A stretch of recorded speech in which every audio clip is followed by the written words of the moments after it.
say the game is getting old. Monday morning and your coffee's cold.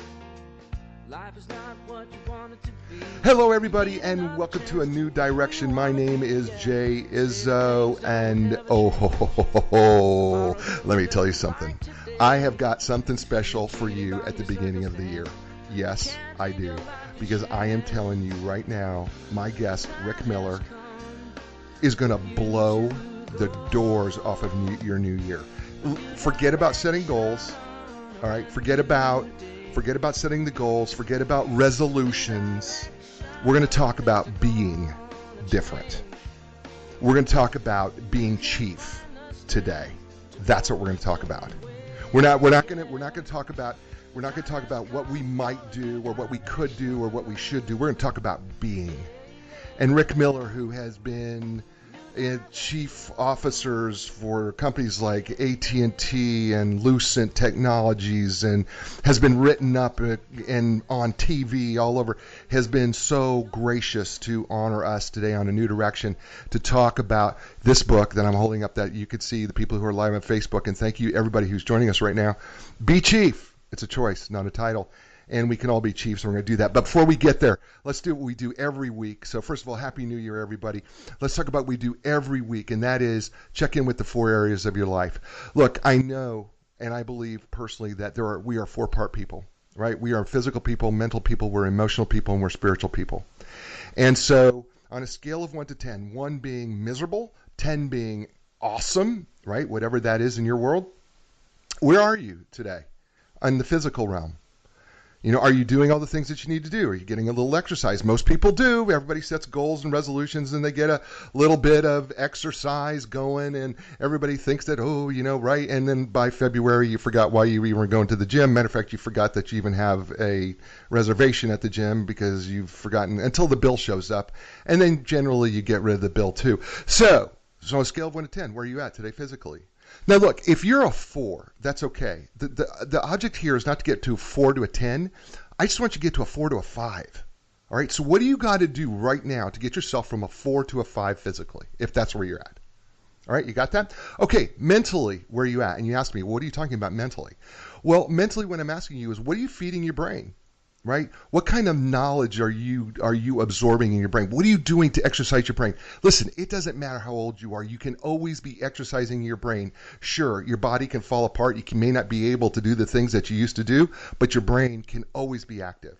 One of the things I just read about recently is that whenever you take up a new instrument or a new language, you exercise both sides of your brain.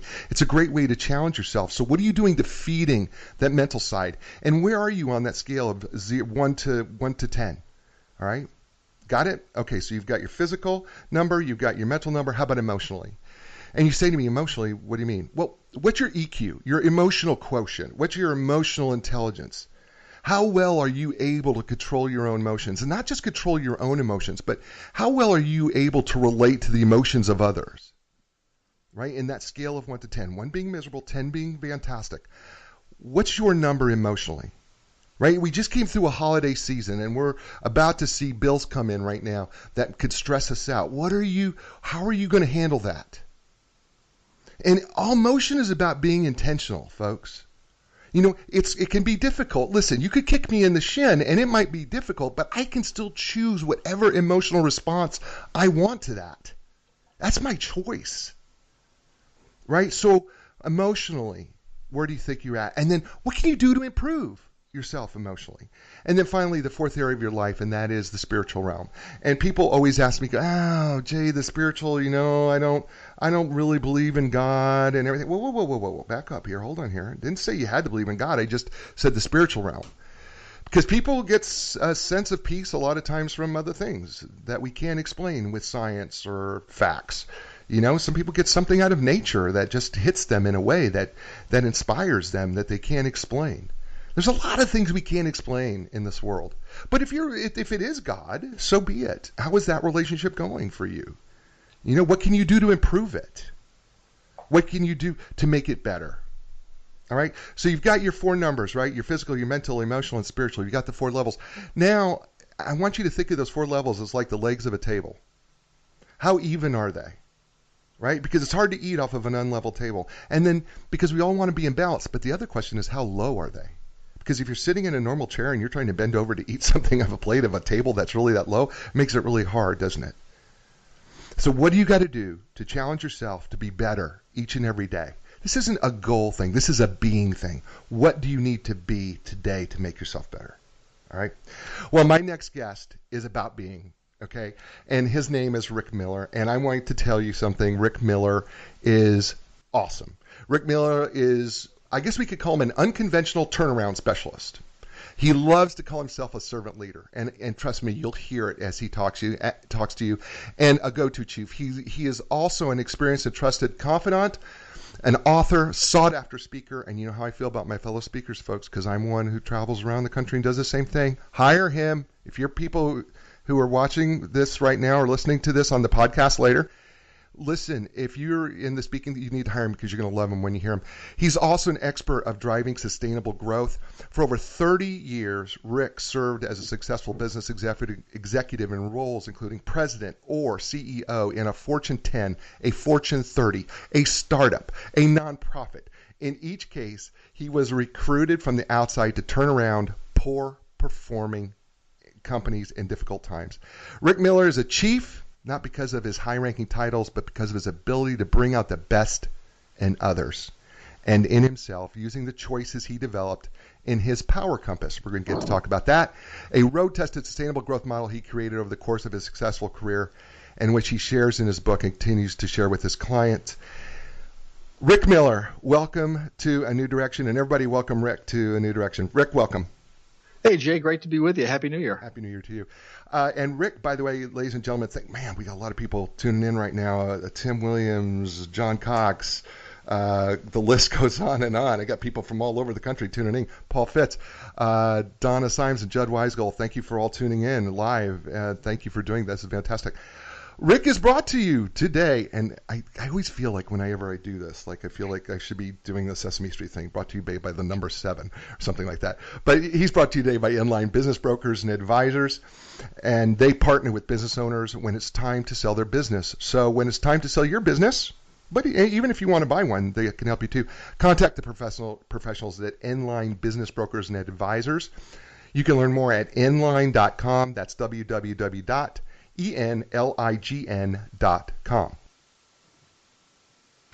Sorry about that. I had to start to cough when I started to do that. Rick, you have written this amazing book called Be Chief, and it's a choice, not a title. I'm holding it up for everybody to see. It's available on Amazon. It's available at your favorite bookstore. It's available hardback, softcover, Kindle, and Audible book as well. So if you can't find it, it's because you're not trying. Okay, I'm just going to tell you that right now. If you cannot find this book that I'm holding up and showing you, you're not trying to find it. Rick, what do you mean when you say Be Chief? Well, I basically mean, because you gave the subtitle, which is kind of the whole message, which is it being choice, not a title. It basically is my version, Jay, of being the best version of yourself. Chiefs, when I got out of business school, I really wanted to be a chief when I got out of business school. But back then it was about being a chief executive officer or a chief financial officer. Those were the only two people. That was back in the day when there were vice presidents and senior vice presidents and executive vice presidents. And we had the VP scale, if you will, up the ladder. But to get to the very top, it was about chiefs. And I wanted to be one. I wanted to have really the power that was associated with that term, chief. And back in the day, power was all about authority and control, and it came from position and people who had titles. But today, and the point I make in the book really is that power, I think, it's in need of a redefinition. And I think power today is about energy and clarity and confidence and influence and impact that you can have independent of your title. And the book is all about how do you define power? How do you measure power? How can you increase your power and share it? And if you happen to have a position where you have a team of people, how can you help every member of your team become more powerful? That's what it's about. I love that because, you also said something. First of all, the book is, and we talked about this off air, but the book made me cry. The book made me laugh. The book inspired me. It motivated me. Matter of fact, I I consult some businesses, and I even took some advice from your book yesterday and applied it to a particular situation in one of the companies that I'm coaching and consulting for, and it just worked flawlessly, of literally empowering somebody to become a chief. Because I think sometimes I felt like in this situation that perhaps the CEO was not empowering his people enough, and they needed to become chiefs. Do you find that happens? I mean, do you find that that's more common, that sometimes sometimes as a CEO we just don't want to empower, or we neglect to empower our people? Well, the whole idea of CEOs empowering people, I kind of take a different view on that, because, as you know, having read the book is written for somebody who it could be on the front line, right? So I don't believe, one of my favorite expressions is, power is never given. It's only taken. So if you're a CEO, you can do some things with compensation or recognition or good communication. You can do some things to help people feel the power that they had before they even showed up at work. Right? You're not giving them power. Sometimes you say empower them. I'm bequeathing to you power. I'm not a fan of that kind of language, because I think when people show up, they are powerful. A lot of companies and CEOs do some things with unintended consequences that kind of take that power away, right? If you don't communicate, if you're not paying at market base or something like that, you can do that. And there are certainly a lot of organizations that where people on the front lines look up and say, I don't necessarily agree with that decision, but I don't give people on the front line a pass, because they have the same choices to make to increase, as I said before, their energy and clarity and confidence and influence and impact, so they can be chief no matter who's on top of them on some org chart. It's interesting, because I think, I think we're so used to, in the corporate world, we're so used to giving people titles. That we were used to saying, okay, you're now a manager, right? You weren't before, but now you are. And we feel like that title comes with power, but your book points out over and over again that's not, just because the title doesn't necessarily make you powerful.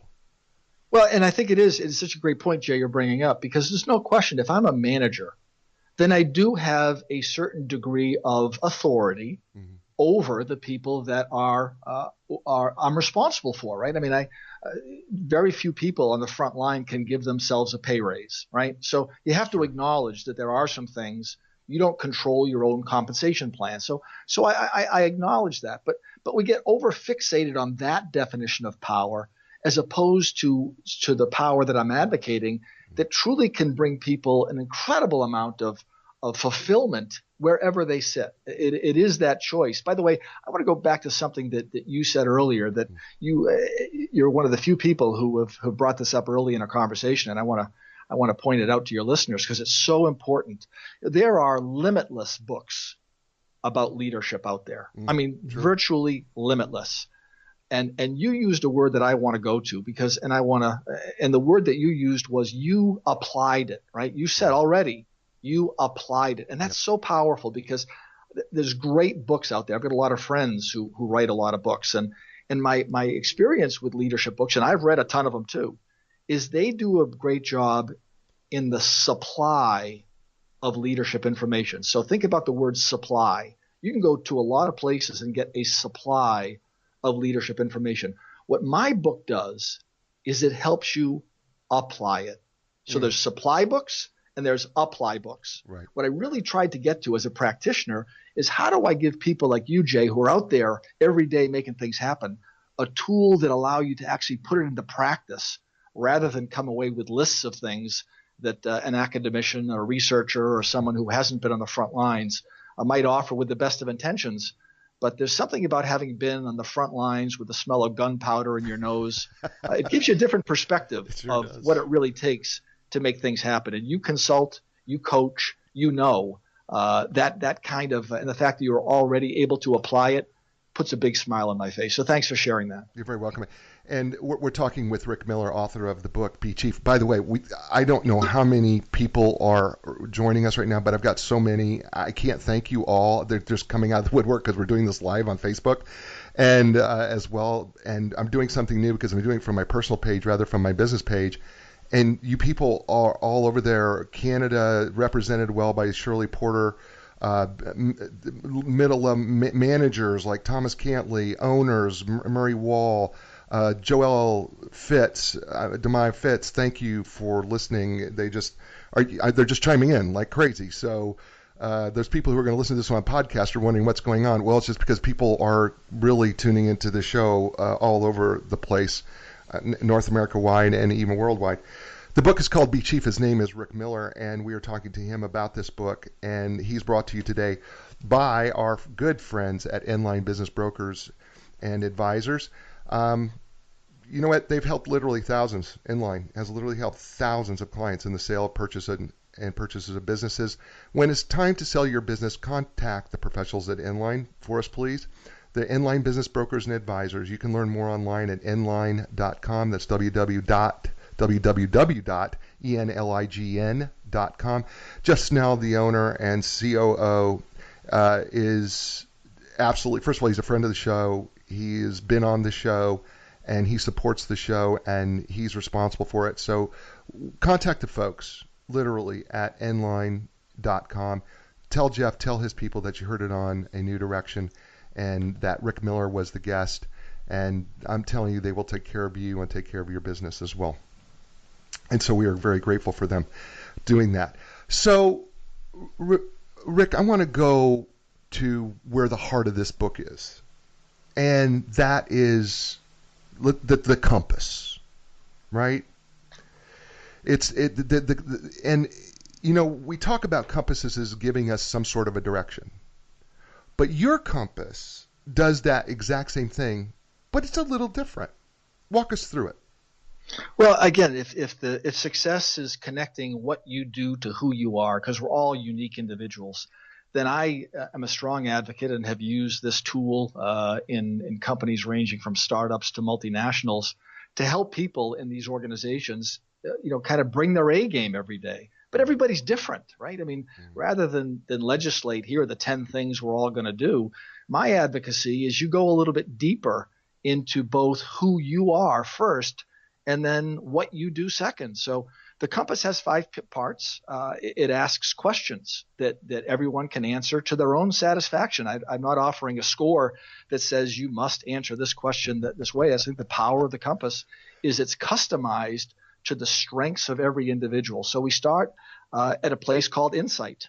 And the question is, how well do you know yourself, right? And I believe that insight is the key to energy, the energy that really, it's not an extra cup of coffee, it's not Mountain Dew, it's not 5-hour energy. It's the kind of energy that's sustained because it comes from the inside. Right. And we ask questions of people as they build their compass. How comfortable are you being present? How comfortable are you being accepting and being generous and being grateful? And can you actually be still in this crazy world that we're part of where everyone's chirping at you all the time, whether it's a well-intentioned spouse or a family member or the media, which is always telling you what you should do? Can you find time to actually still your mind and learn to listen to the most valuable voice that you'll ever hear, which is your own?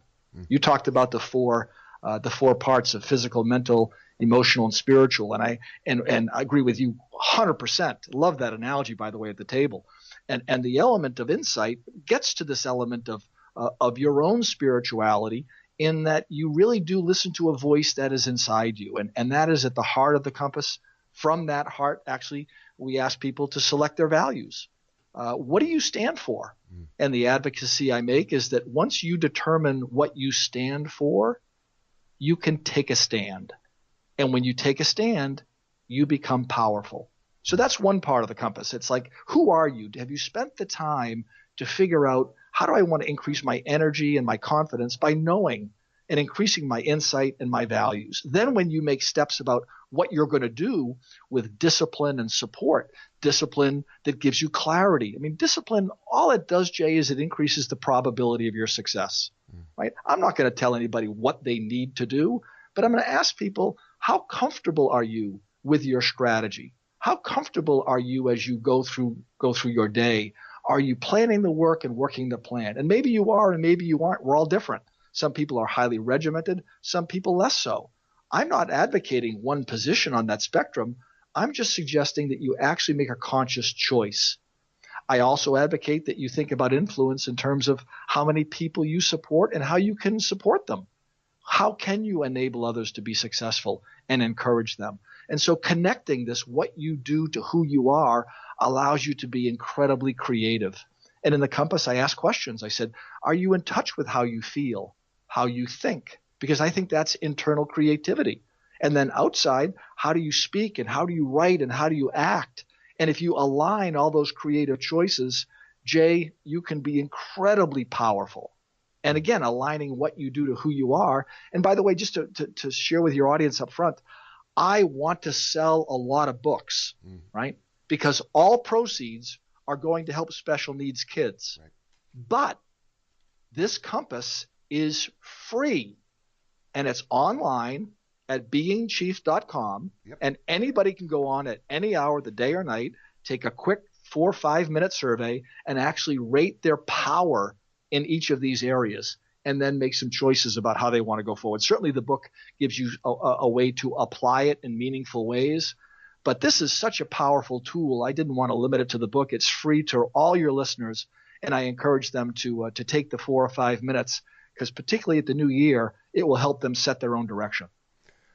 Oh, wow, that's very good. Well played there, sir. It's called beingchief.com. beingchief.com.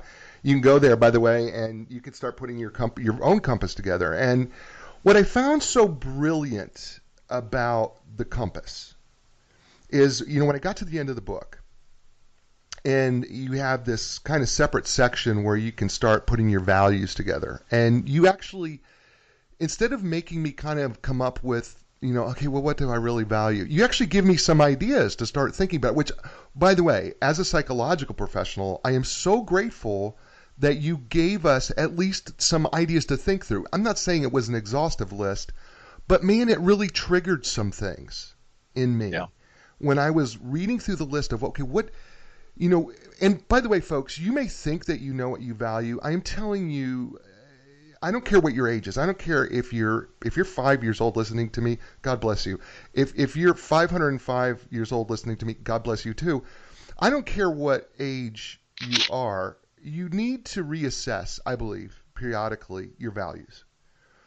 And in Rick's book, and this is why I loved one of the reasons I love this book, is because I wanted to make sure that when I look at myself internally and deeply, because Rick really gets you to do this in this book, am I authentically living out the values that I truly believe? Or am I saying values but living a different set of values? And now my integrity, as Rick points out in his I3K, now my integrity is in question because I'm not being authentic to what I'm living. And then, as Rick points out in his book, and I'm stealing his book, and I shouldn't, but I am going to anyway, wherever I go work, I'm no longer in alignment because my values are not aligned with my own authenticity. And that becomes powerful. And Rick, I want to ask you, I didn't mean to steal all that from you, but this is where your book really spoke to my heart and my soul and my spirit and every part of me, is because alignment was such an important part of your career. Every time you went somewhere, whether it was Unisys, AT&T, Lucent, or it was a .com company, the first thing that it seemed that I read from your book was it aligned with my values. It's true. It's true. I mean, that to me, Jay, was Jack's or better to open in the card game, right? That's what it needed to be, and particularly with AT&T, they very early on. I mean, there's every company has a purpose now, and this is something that's come around relatively recently. But I can tell you that at AT&T, they call it their common bond, and the elements of what AT&T stands for has been consistent for almost 100 years. I work closely with a bunch of companies. J&J has the credo, There are companies that are just rock solid in their values. And to me, it was really important and has always been really important to do that. I'm currently working at a wonderful company now. I'm a member of their board, eXp Realty. And when I got there, the CEO, Glenn Sanford, has done a wonderful job, one of the fastest growing companies in the country, but had not yet articulated in a formal way the values that everybody talked about. So we formalized them. I mean, it's so critical that you understand that you're out there very clearly letting people know what you stand for. Because as I say, once you know what you stand for, you can take a stand. Remember, this is all about power. And the power you feel when you take a values-based stance, it's incredible. We don't understand. I was talking a few weeks ago to Breton Putter. He authored the book breaking down the culture and culture decks, and in terms of different companies like Netflix and Hootsuite and Nordstrom's, and how they put their culture out on a slide share for everybody to see how they do it. And he was breaking down, and it's amazing to me that, first of all, so few companies, I believe, put down their values for everybody to see. Because I don't know how, if you don't do that, how do you create a culture?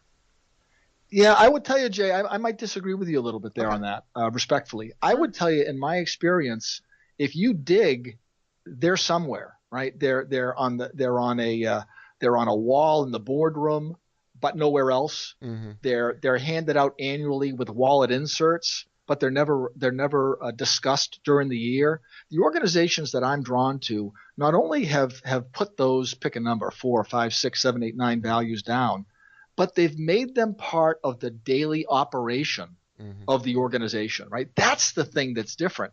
A lot of people will, listen, a lot of them, I've worked for many, many companies, either as a consultant, as a confidant, as a coach, full-time, whatever. And you'll see, if you dig, you'll see organizations, respect for the individual and integrity and teamwork and focus on the customer. I mean, you could probably take 20 values and some subset of them show up all over. But what differentiates companies these days are the ones that live, eat, sleep, breathe, and dream them, right? No. That's the vibrancy that separates companies. Yeah, no, and I totally agree with that. And I may have stated this in wrong, because we're in total agreement with that. I think the difference about those companies was they were living those out. You're going to have a culture. Listen, there's going to be a culture whether you put it on paper or not. You're going to create some sort of culture. It may be crazy. You could say there's a lot of companies that say a lot of things and it never matches up to what they say. We're in alignment. Yeah, with that, but the cultures that he was talking about were the ones who lived out that culture, and they not only lived it out, their employees were able to explain it. Exactly. Can I offer something to your listeners? Sure. I want to offer one of the most powerful exercises that I use, because organizations have values, but let's talk about each individual listener of those of the wonderful group that are tuning in and those that will in the podcast. Here's the exercise. Get 10 people that know you best and ask them this question. What 4 values do you think I stand for? Ask them independently and put them together. Now, you can do the math. It's possible, Jay, that you might get 40 different answers, right? By the way, they could all be very positive things, but you might have 10 people who know you best give you 40 different attributes of what they think you stand for. And since being chief is all about power, the most powerful form of energy that I can think of is a laser, right? And a laser is powerful because it's concentrated. So I would ask anybody who did this exercise, if you came back with, pick a number, more than 20, how powerful are you being if the 10 people who know you best would come up with 40 different attributes to describe what you stand for? And then how different would it be 90 days later if you went through this exercise and said, you know what, I really want to focus on 4. They look at the list that you saw in the book, and it's free, by the way, in a lot of different places. And they picked 4. And then after 90 days of being mindful about what they say, what they write, what they speak, and how they act, what would happen if 90 days later they went back to that same group of 10 people and said, hey, I asked you a question 3 months ago. I've been working on some things. Would you answer the question any differently? And how powerful would you be if you asked those 10 people and you got back, pick a number, 8 answers, and some said kindness and some said empathy, which are basically kissing cousins. And so I love the exercise, Jay, because it's actionable by your listeners, right? It's like, how do I know what I stand for? And then how can I be sure that the people who know me best would say, you know what, when I think of Jay, he stands for these things. I think that could make all of us incredibly powerful. What do you think? Oh my gosh. I just wrote it on the Facebook page. I said, get 10 people that know you best and ask them individually, what values do you stand for? And because I just printed out so that people who are listening online who couldn't write it down, they could pick it up right there from the live feed. Yeah. And I started thinking about that. And you know, what's crazy is that you start thinking about, well, what do people think about you? You know, I mean, you know, you think, I think we believe that we're portraying something because we believe that we perceive ourselves in a particular way. Yeah. But the reality is, how do others perceive us? And I think we even get that wrong. And we have to be willing to listen to truth, because truth is an important part of your book, by the way. It is. But I always listen to this. I always go to the same analogy, right? Remember, when you and I are speaking, we don't actually hear our own voices the way other people hear our voices. You'll hear your voice on a recording and you'll think, wow, that doesn't sound like what I'm listening to in my head. It's such a great analogy for the fact that we can have the best of intentions as we try to stand. We're not talking about the 4 things that we've decided we stand for most firmly. These are our most strongly held beliefs. And so all I always say in the book is that you can make choices in terms of your language. You can make choices in your actions. You can make choices in how you think and what you write that can have a real impact on those around you. Because if these are the 4 things that matter to Jay most, we're talking about the 10 people that know you best. Right. Wouldn't you want to have reflected back to you? And it's not, what do they think of Jay? It's like, what are you putting out there? Right. So they have no choice. When I think of Jay, I think of kindness. When I think of Jay, I think of children. I think, Jay, look at the work you've done supporting autism with Wild on Wysong, with the work that you've done in the Community Foundation and Children's Flight of Hope, back DJ days. Mm-hmm. I mean, you are all about kids, right? So people would say, I know Jay, and he's about giving back, and particularly children or disadvantaged. But you can have a lot to say about how people, the energy that you're putting out there. And I just think it's a wonderful set of choices. I love that. And then, and by the way, thank you for looking at my LinkedIn profile, because you just reminded me I needed to update it. So I appreciate you doing that as well. We're talking with Rick Miller, author of this phenomenal, amazing, incredible book called Be Chief. Folks, I read about a book a week, and because I do these interviews with these amazing authors, and I go, there's no way that the next book I'm going to read can possibly be any better. And I'm going to say it again about this book. There's no way that anybody's going to beat this book, because this book is just absolutely, it's a practical guide to you being better than you are right now. That's the simplest way I can put it. And the power lies within you. And listen, every dollar of the author's proceeds, every dollar, I'm not making this up. Ask Rick, he will tell you himself. Literally every single dollar goes to kids, right? And specifically kids with disabilities, right? Yep, special needs kids. Special needs kids. And so every dollar, right? So this is a great book that is giving back, which is pretty awesome. And not only does Rick do that here, but if you go to beingchief.com, that's Rick's website, beingchief.com, you can start putting your own compass together and your own values. And if you buy the book, and I really highly recommend that you do, and don't just buy it for yourself and be selfish. You should be buying this for your team. You should be buying this for a friend. By the way, if you think it's all about business, think again. This is a personal journey right? When Rick takes you into Baghdad and they throw a Kevlar jacket around his body and they plop a helmet on top of his head and they put him inside of armored vehicles surrounded by a whole bunch of heavily armed Kevlar, overly weaponized human beings around him. Trust me, the stories become not only, they come right off the page and they're personal, they're practical, they're applicable, and they will affect you in a positive way. And I promise you that as well.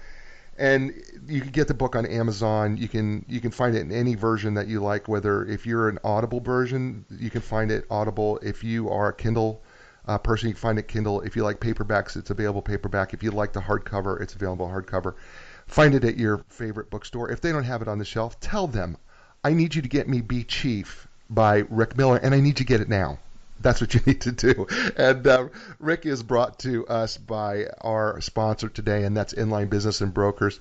And Inline Business Brokers and Advisors represent profitable privately held companies with gross annual revenues in excess of $1 million. Inline delivers the highest market value in the shortest amount of time with, and most importantly, complete confidentiality. That is their trademark.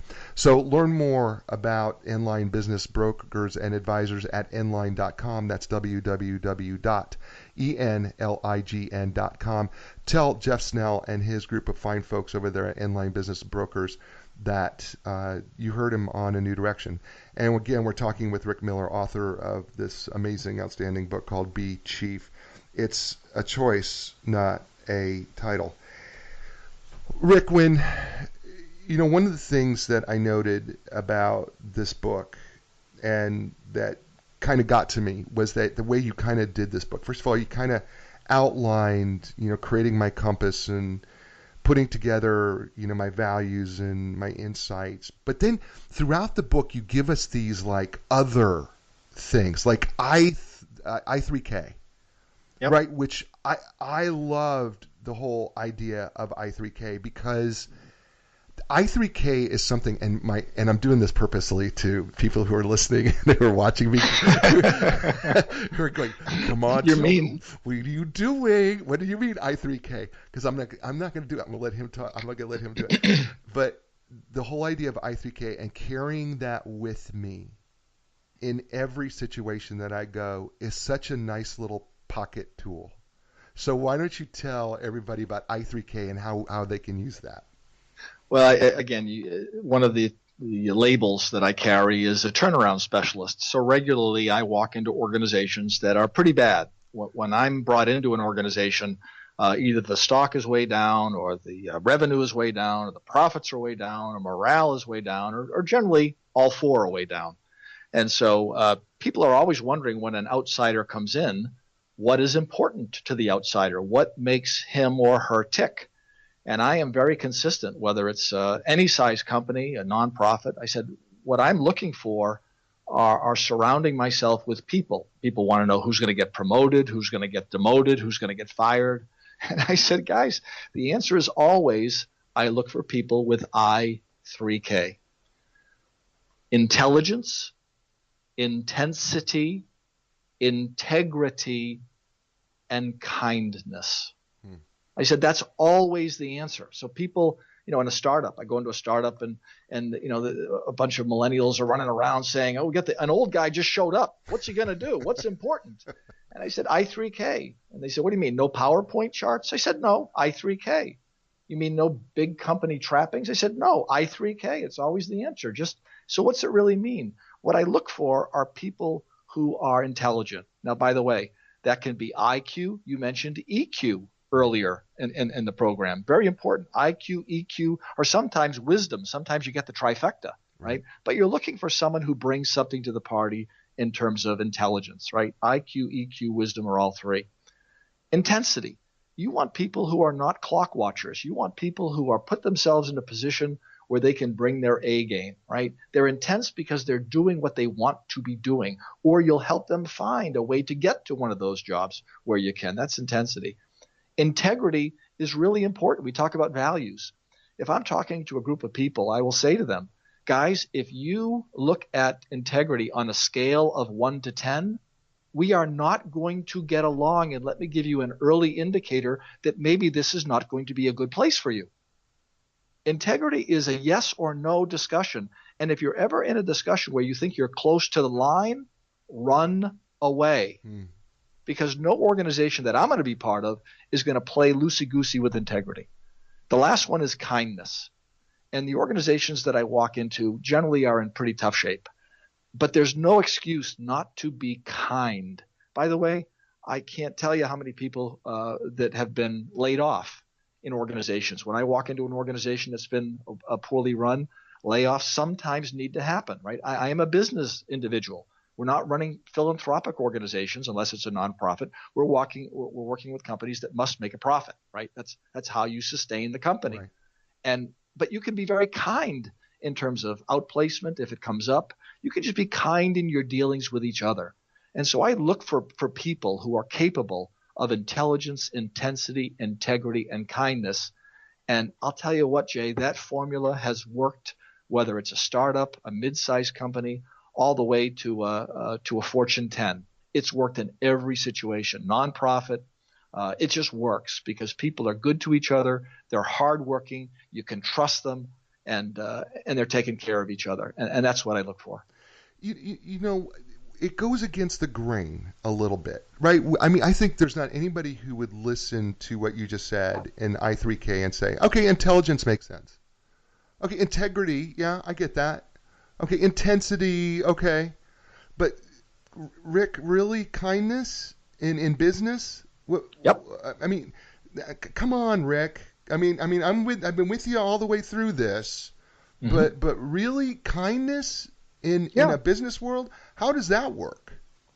Well, let's go back to the values that you and I talked earlier about what companies stand for. Most will use a term like teamwork, right? They'll say, we really value teams. Well, what does that mean? That means you want to get people together, right? The old version of company loyalty has long since gone. I mean, there was a time when I got out of business school where, people would aspire to start with a company and 45 years later retire from that company with a gold watch, right? Those days are long gone. The new loyalty is, while you are here at this company, we are going to treat you so well that you don't want to test the market.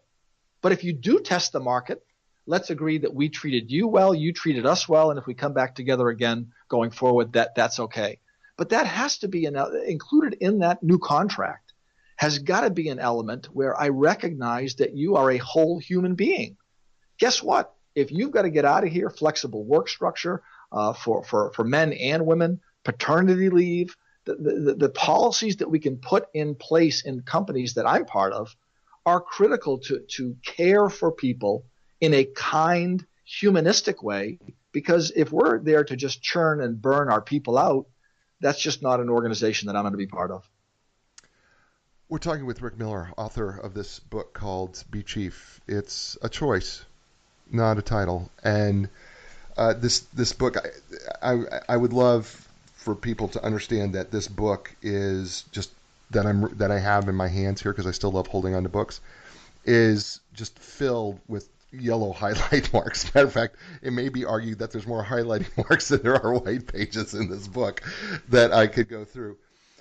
In this book, you have this. We talked a little bit about this. Your value, this compass that you have, where values are at the very heart of it, and then you have support and insight and discipline. But one of the pieces in there that I think is so crucial, and I think we overlook it, is the creativity aspect. Yep. Speak to, in terms of, as the compass works, why creativity is such an important part of our compass. Well, just a belief is that the culmination, Jay, of all this exercise is how we create, how we have an impact. How do we manifest all that, understanding who we are and what we do? It comes out in our creativity. And as I shared earlier in a call, it's critical that we define creativity, I think, in a way that helps us. Creativity by some is viewed as an adjective, right? A person can be creative, a creative person. That means they're innovative. They come up with new ideas. That's a way of defining creativity, but that's not my definition. My definition of creativity is how do you manifest the future, your future, and the future of those around you. And I believe there are 5 ways that we manifest the future.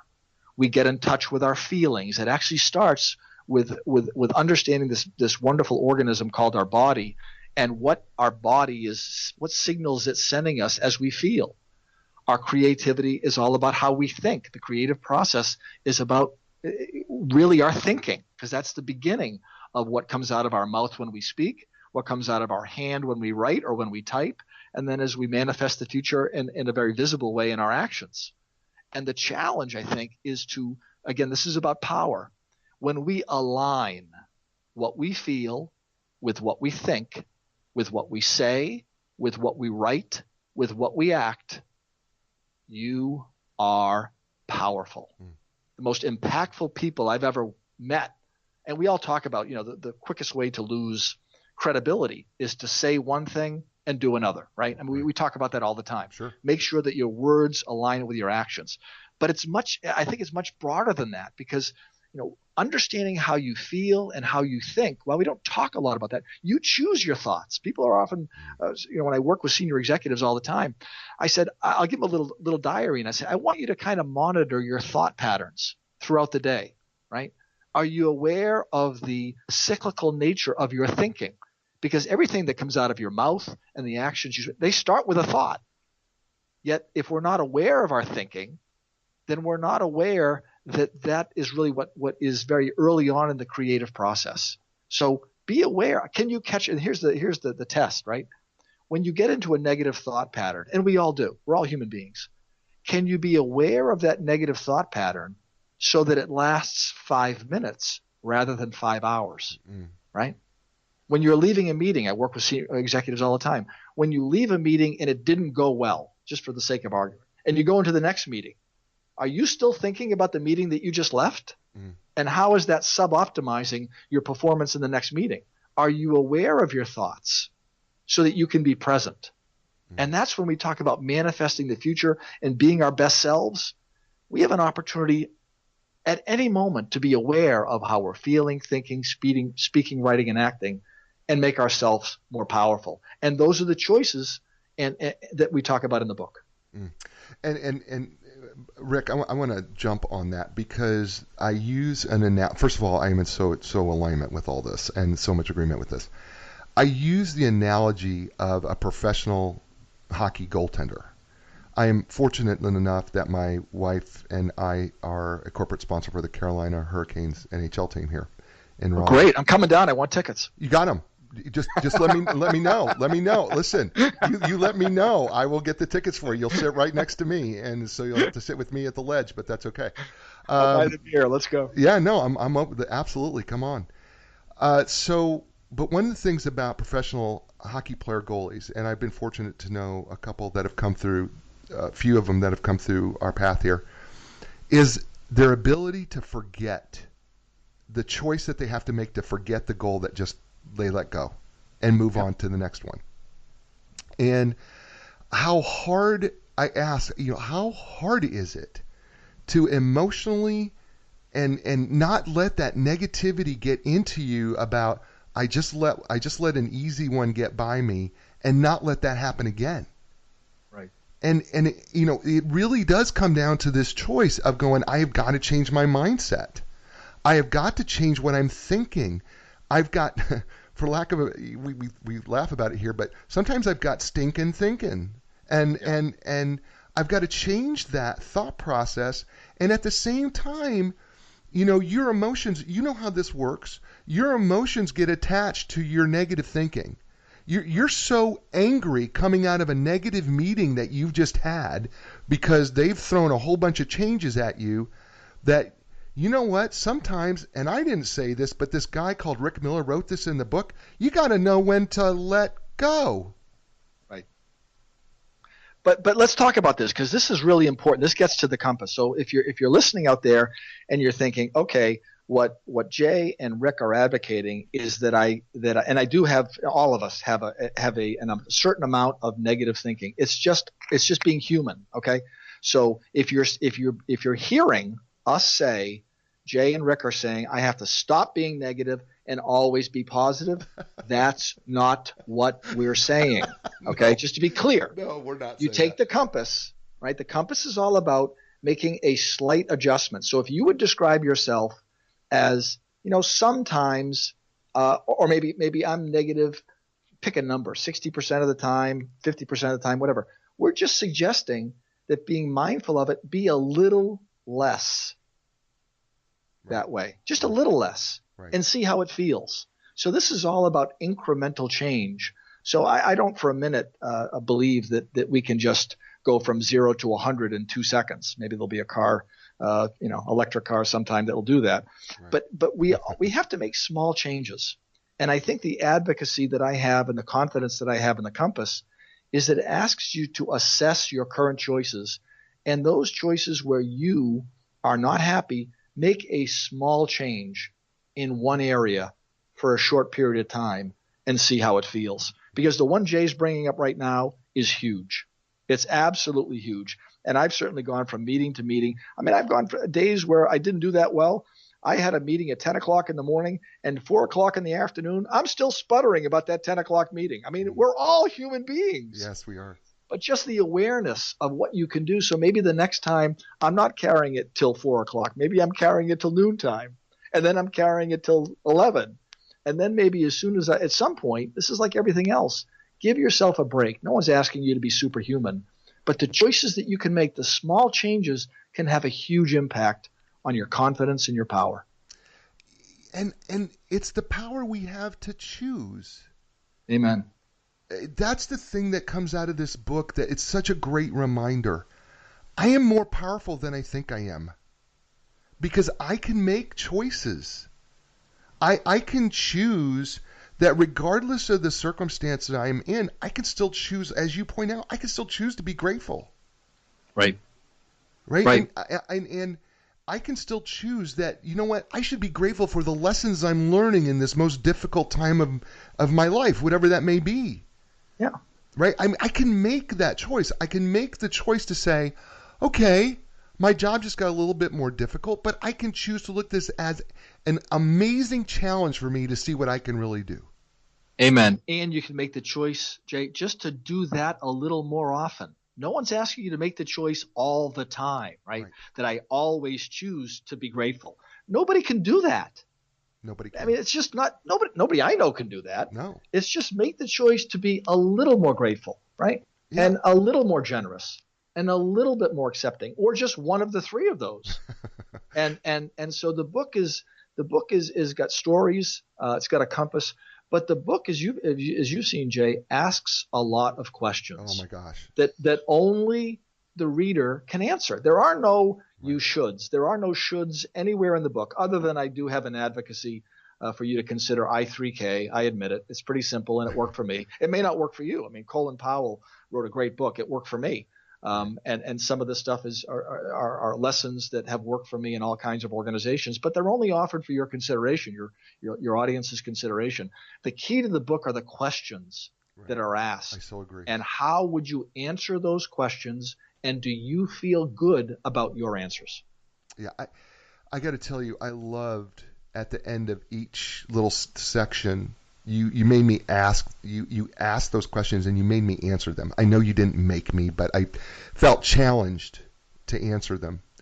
And I loved that. And then, of course, at the end of the book, you walk us through, what do you really value? You've got the little test. By the way, the little test thing that he's got, and there's no right or wrong answers to it. You could get those at going to his website, to Rick Miller's website. It's called beingchief.com.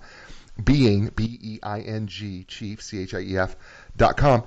If you go there, you can find the materials, and he's giving it away for free. By the way, you buy this book, every dollar that he's going to possibly make is actually going to children with disabilities, and it's an awesome book, Be Chief.